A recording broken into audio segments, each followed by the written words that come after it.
they're going back so-called in the books, and they pulling out this information. That was the information back then and there. And these same dudes that they're calling snitches, they were in jail with these dudes and didn't do a damn thing to them. Walked off 5, 6, 7, 10 years with these guys. But they calling them snitches. So now they got social media. Be very careful who you talk to, because you'll never know who the informant is, who the cooperating witness may be, and you never know somebody who was a friend today may have been flipped the night before and become your enemy tomorrow.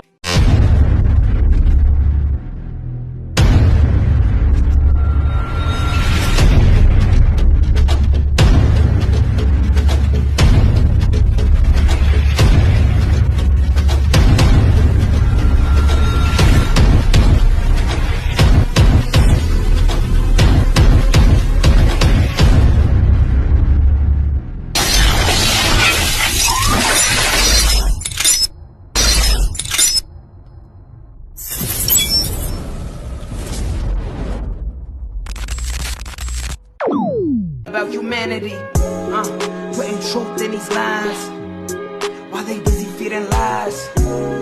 When you got that tunnel vision, gotta open up your eyes. Wake up and go to sleep. Man, I'm praying all times. And to my guys, ain't no other side. This for my brothers, I'ma pray with y'all shine. Lock the door. Go ahead, lock the door. Lock the door. Go ahead, lock the door. Yeah, you already know.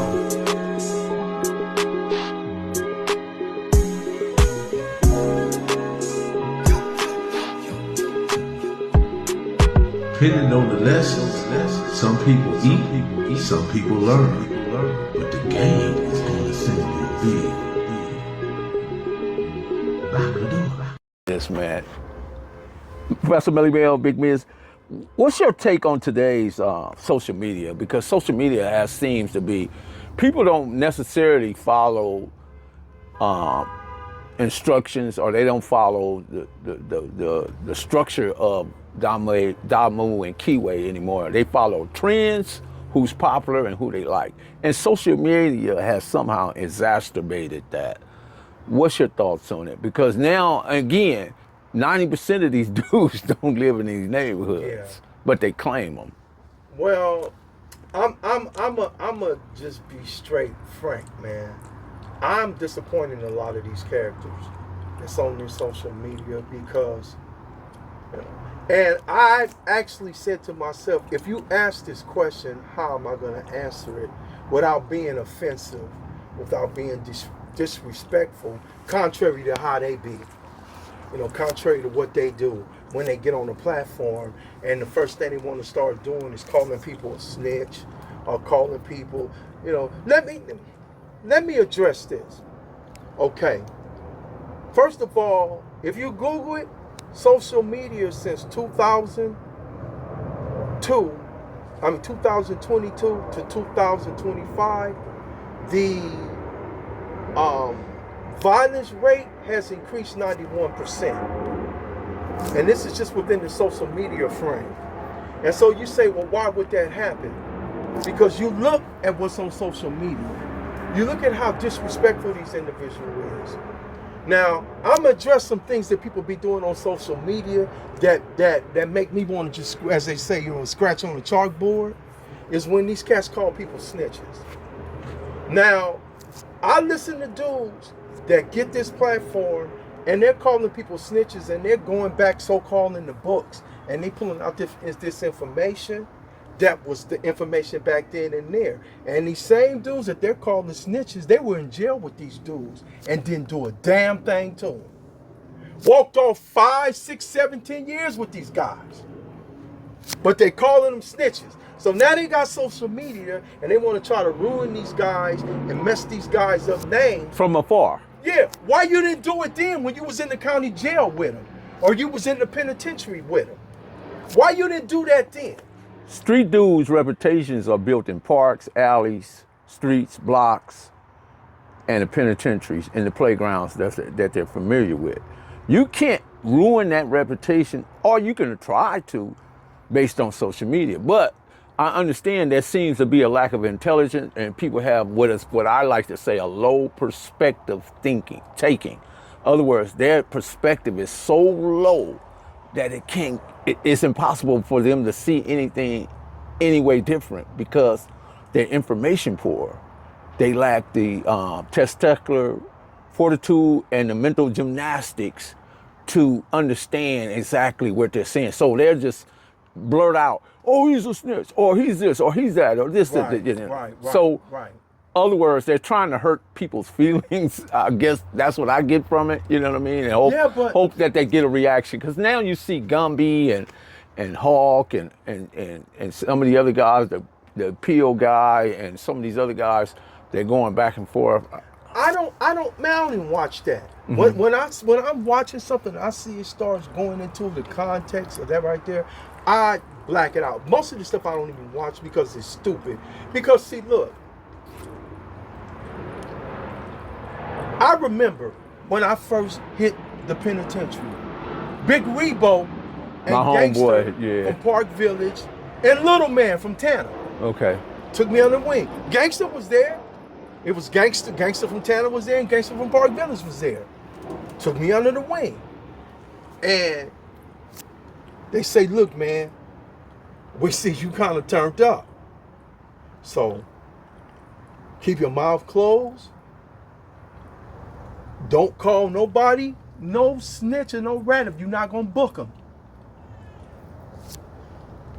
Don't gamble and don't use no drugs. You can't go to any interview. You can't find nobody through all the people I've came across to say I ever tried to put a snitch jacket on somebody. And if I did, I bet you they say he booked them. Because I was told when you call somebody a snitch or rat or something like that, you're not saying that to try to hurt their feelings or nothing. You saying that because you getting permission. It's called accountability. Yeah, you saying that to get the permission to let the dudes know why you just knocked this dude down. That's why you letting people know that. But see, these dudes think that this shit is a fad, brother.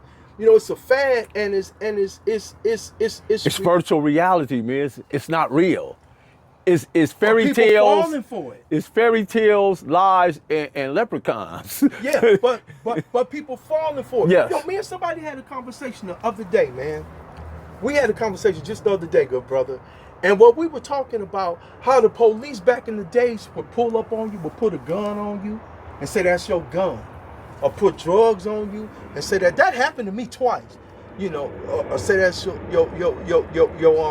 and they get down there and they write that police up whatever way how they want to write it up. And so I remember, not gonna mention the names, but we went in for a hot one. And soon as I get there, they was already there. I tell them, Zip it up. zip it up, say nothing. And I can hear the police from the other room telling him, oh, he just said this, or he just said that, or he just said this, or he just said that. They incriminated themselves. Mizz didn't say a word. When we went to jury trial, who you think got convicted? They did. See, so this is what I'm saying. A lot of people, because of their ignorance and not knowing the system, police can write what they want to write. But the proof is in the pudding when it comes to trial. I've never seen nobody get convicted on a police report. Not go to the penitentiary if he went to trial. Police reports are creative writing and imagination. Oh my God, boy, you saw. So why if the police come show you something about another man, you would take that police word over this is supposed to be your homeboy. You would take that police writing. Police pull up and say, hey man, look what I got on old boy. And that's what these dudes is doing. That's what these dudes on social media is doing. They're going back and they're pulling up police reports, things of that nature, and saying, well, this person told, or that person told, and that person told, and the person that they saying they told on didn't even go to prison. didn't even get locked up. You know why? Because that when he got to court, it wasn't no good. It was not no good. It wasn't admissible. It's only admissible when somebody go in the courtroom and they testify that this is what they said. So a lot of people are misled now.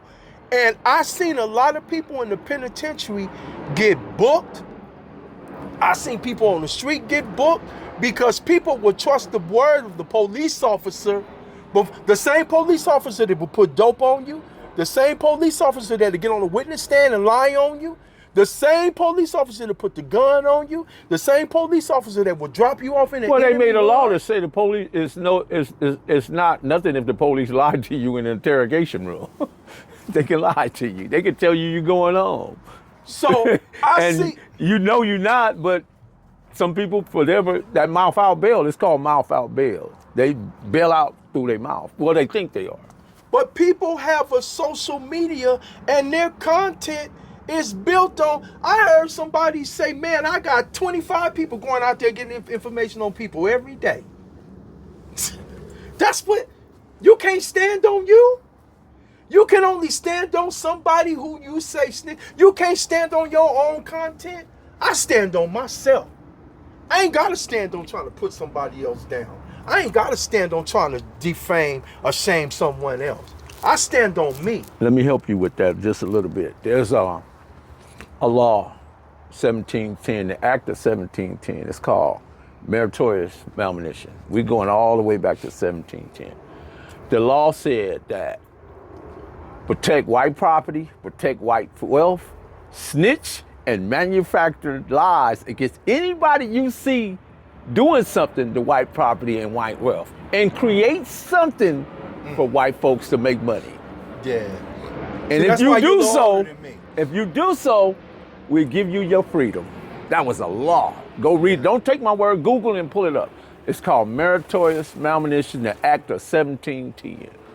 You think that ain't still going on today? Yeah. See. So now, we going into the lane and spitting some knowledge. Mm-hmm. And see, people, brother, listen, man. You know, I know you see what's on social media. I know do. You see what's going on. I bypass it, man, like it's the plague. And this stuff is really, and that's why you don't see me getting on a lot of. I done had offers to go on a lot of places. I'm not trying to go there, you know, because it's not. It's about, you know, us having. I don't have a problem with sharing my history because that's part of who I am. And that's part of why I am today. Actually, my history, what I came through, is what made me the man I am today. And I'll never forget that. But, you know, there's a point in time, we talked about this the other day on the telephone, when, you know, when you start doing things at 13 years old, you shouldn't be doing them same things when you're 62 or 63 years old. Let's talk about You shouldn't be that. doing them same things. The Crips were created by 15-year-old Raymond Lee Washington. He was a child. So it actually came from a childish mindset. It's called, what I like to call, mercurial. It was all of a sudden, unpredictable, and it has a trait that's attached to it that made it moody. It's mood swings associated, right? It never grew up. When will it become mature enough to understand that everything that it did, CK is colored man killer, BK is black man killer?